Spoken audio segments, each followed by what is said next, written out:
মরক্কোর বাণিজ্যিক রাজধানী কাসাব্লাঙ্কা শহরে অবস্থিত হাসান দ্বিতীয় মসজিদ ইসলামী বিশ্বের অন্যতম দর্শনীয় ও আকর্ষণীয় স্থাপত্যকীর্তি। আটলান্টিক মহাসাগরের ঠিক কিনারায় নির্মিত এই মসজিদ আংশিকভাবে সমুদ্রের ওপর দাঁড়িয়ে আছে। মসজিদটির নির্মাণ কাজ সম্পন্ন হয় ১৯৯৩ সালে মরক্কোর তৎকালীন শাসক রাজা হাসান দ্বিতীয়ের শাসনামলে। এটি শুধু একটি ইবাদত কেন্দ্র নয়, বরং মরক্কোর জাতীয় পরিচয় ও ধর্মীয় ঐতিহ্যের প্রতীক হিসাবে পরিকল্পিত হয়েছিল। এই মসজিদের সবচেয়ে বিস্ময়কর অংশ হল এর মিনার, যার উচ্চতা প্রায় ২১০ মিটার। বর্তমানে এটি বিশ্বের সবচেয়ে উঁচু মিনার হিসাবে পরিচিত।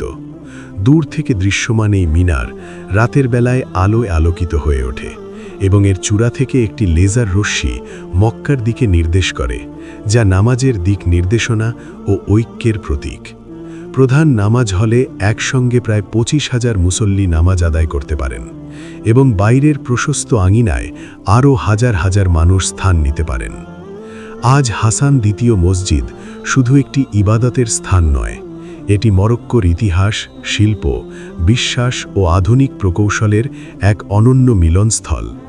আটলান্টিকের ঢেউয়ের পাশে দাঁড়িয়ে থাকা এই মসজিদ মানব সৃষ্টির সৌন্দর্য ও আল্লাহর প্রতি গভীর ভালোবাসার এক চিরন্তন শ্রাবক হিসাবে বিশ্বজুড়ে দর্শনার্থীদের মুগ্ধ করে চলেছে।